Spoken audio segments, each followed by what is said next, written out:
Bangladesh football দল যে গোল করতে ভুলে গেছে সেটার একটা চাক্ষুষ স্টেট হলো ২০২৪ সালে বাংলাদেশ মোট ৮টি ম্যাচ খেলেছে, যেখানে গোল করতে পেরেছে মাত্র ৩টি, যার দুটি আবার সর্বশেষ ম্যাচে মালদ্বীপের এগেনস্টে। আসসালামু আলাইকুম, ওয়েলকাম করছি বিডি স্পোর্টস এরিনা থেকে। কনগ্রাচুলেশনস বাংলাদেশ ফুটবল দল, একটা বিরল দিন বাংলাদেশ ফুটবল দলের জন্য।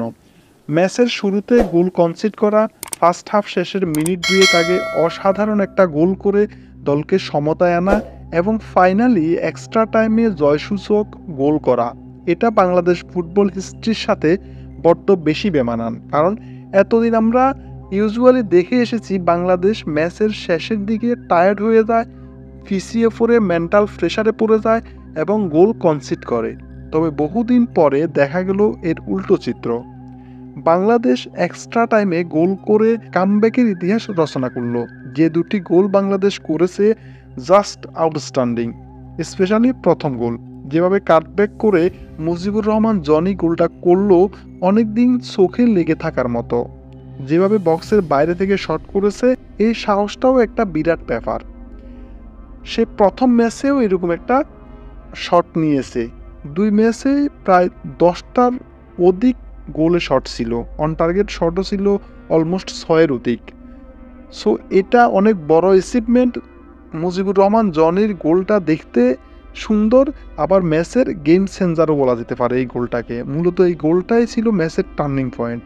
আর ফাফন সিংয়ের জয়সূচক গোলটাও যদিও ট্যাফিন, বাট কোয়ালিটিফুল গোল ছিল। পজিশনাল মাইন্ড এবং নিচ থেকে খেলা বিল্ড আপ। বাংলাদেশ দলের খেলায় যথেষ্ট উন্নতির চাপ লক্ষ্য করা গেছে মালদ্বীপের এগেনস্টে। যদিও বাংলাদেশ এক ম্যাচ হেরেছে, কিন্তু যেভাবে নিচ থেকে খেলা বিল্ড আপ করেছে তাতে যথেষ্ট উন্নতি দেখা গেছে। ইউজুয়ালি বাংলাদেশ বড় দল লাইক অস্ট্রেলিয়া, লেবানন কিংবা প্যালেস্টাইনের সাথে ডিফেন্সিভলি খেললেও সম্ভাবনা টিমগুলোর সাথে ইদানিং বেশ ডোমিনেটিং ফুটবল খেলছে। তবে নিচ থেকে খেলা বিল্ড আপ করার ক্ষেত্রে যে ধরনের পজিশনাল সেন্স থাকা দরকার তা এখনও মিসিং বাংলাদেশ দলে। এ সকল ক্ষেত্রে ইন্ডিভিজুয়াল ব্রিলিয়েন্সেরও প্রয়োজন হয়, যেটা এই টিমে সে অর্থে নেই। যেমন সেকেন্ড ম্যাচে বাংলাদেশ যে গোলটা কনসিড করে, সেখানে মালদ্বীপের একটা লং বল ছিল যেটা লেফট ব্যাক ইসা ফয়সালের ক্লিয়ার করা উচিত ছিল, বাট তিনি লাফিয়ে ক্লিয়ার করতে পারেননি। তখন বলটা এক্সপেরিয়েন্সড সেন্টার ব্যাক তপু বর্মনের কাছে আসে। সে খেলা বিল্ড আপ করতে গিয়ে উল্টো অপোজিশন টিমের খেলোয়াড়ের পায়ে বলটা পাঠিয়ে দেয়, যেখান থেকে খুব সহজে প্রতিপক্ষ বুলটাকে গোলে কনভার্ট করে। বাট তপুর উপর কোনো প্রেশার কিন্তু ছিল না, সো সে চাইলেই বলটা দেখে শুনে অন্য দিকে দিতে পারতো কিংবা লং পাস দিতে পারতো। ওই যে একটা মুখস্থ বিদ্যা কোচ বলেছেন খেলা বিল্ড আপ করার জন্য, কিন্তু সেন্স অফ হিউমার বলেও যে একটা কথা আছে। আবার যদি আমরা প্রথম ম্যাচের গোলটা ধরি, যেখানে সেট পিসে বাংলাদেশ দুর্বল, সেটা পুরনো ডায়লগ, সবাই জানি, কিন্তু প্লেয়ার মার্কিং না করাটা কি দুর্বলতা নাকি অজ্ঞতা? সেই গোলটাও নিজেদের পজিশনাল সেন্সের অভাবে কনসিড করা লাগলো।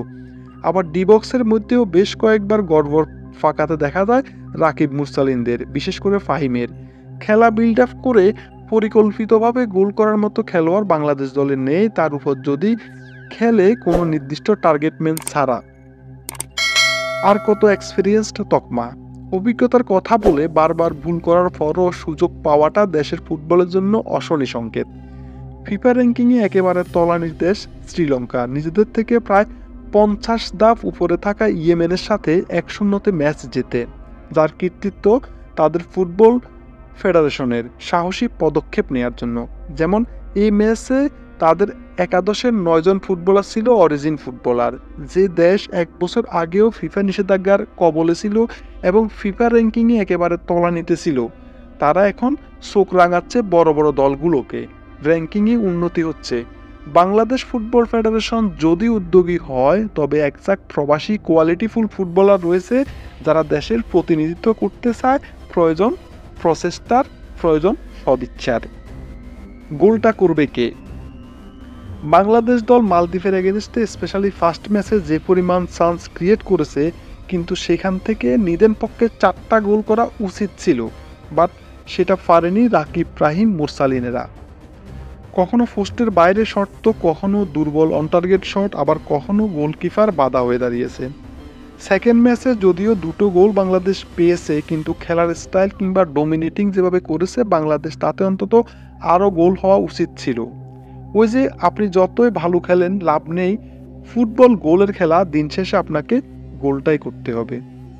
বাংলাদেশ কোচ হাবিয়ের কাবরেরা দলকে 4-4-2 ফরমেশনের ডায়মন্ড শেপে খেলিয়েছেন, যেখানে কোনো নির্দিষ্ট টার্গেট ম্যান নেই, যা বাংলাদেশকে ভুগিয়েছে।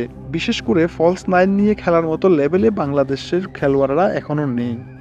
ডায়মন্ড শেপে রিয়াল মাদ্রিদ খুবই ভালো করে, স্পেশালি জুড বেলিংহাম, কিন্তু আমাদের যেমন জুড বেলিংহাম নেই, তদ্রুপ ভিনিসিয়াস জুনিয়রও নেই যে হাফ চান্সগুলোকে অনায়াসে গোলে কনভার্ট করতে পারবে। সো আমার মনে হয় এটা আত্মঘাতী ডিসিশন ছিল। আবার লাস্ট ম্যাচে সাব হিসেবে একজন ফিউর নাম্বার 9-এর নামানোর পরেও কিছু দৃষ্টিকটু মিস ছিল, যেমন সলিড নাম্বার 9 নোভা 1 ভার্সেস 1-এ গোলকিপারকে পরাস্ত করতে না পারা।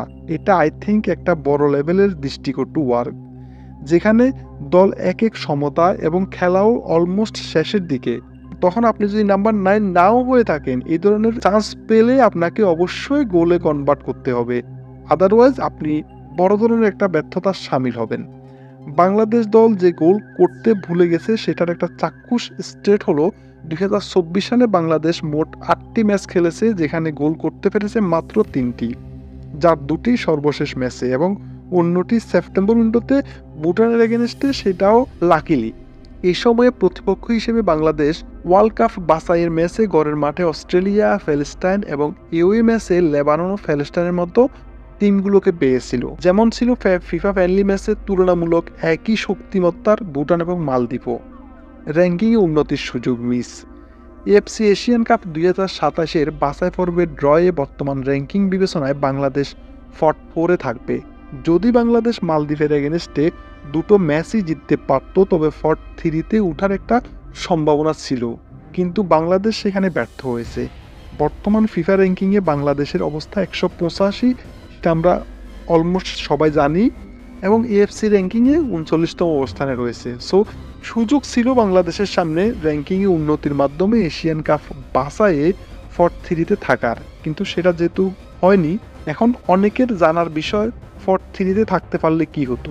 যদি বাংলাদেশ 3-তে থাকতে পারত, তবে অপেক্ষাকৃত দুর্বল অপোনেন্ট ড্রয়ে পেত, যেটা বাছাই পর্বে অনেক ওয়েভার হিসেবে কাজ করতো, অ্যান্ড নেক্সট রাউন্ডে যাওয়ার একটা পসিবিলিটি থাকতো। ফিটনেস। বিগত প্রায় 1 বছর মালদ্বীপ কোনো ইন্টারন্যাশনাল ম্যাচ খেলেনি, আবার নানা ঝামেলায় ঘরোয়া লিগও হয়নি।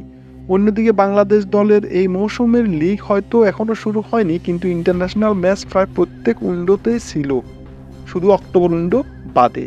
আবার যেহেতু দলে বসুন্ধরা কিংসের খেলোয়াড়ই বেশি, সো তারাও শুদ্ধ এফসি কাপ খেলে এসেছে, সুতরাং বাংলাদেশ দলেরই ফিটনেস স্টাবিলিটি বেটার থাকার কথা ছিল, কিন্তু হলো তার উল্টো।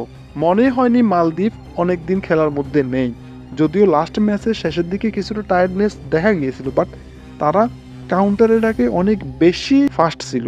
যাই হোক, শেষ বালু যার সব বালু তার। বাংলাদেশ 2024 জয় দিয়ে শেষ করতে পেরেছে, 2025 শুভ হোক, এগিয়ে যাক দেশের ফুটবল, দেশে দেশে হানাহানি, নিরীহ মানুষ হত্যা বন্ধ হোক, এই কামনা। ধন্যবাদ সবাইকে এতক্ষণ সঙ্গ দেওয়ার জন্য।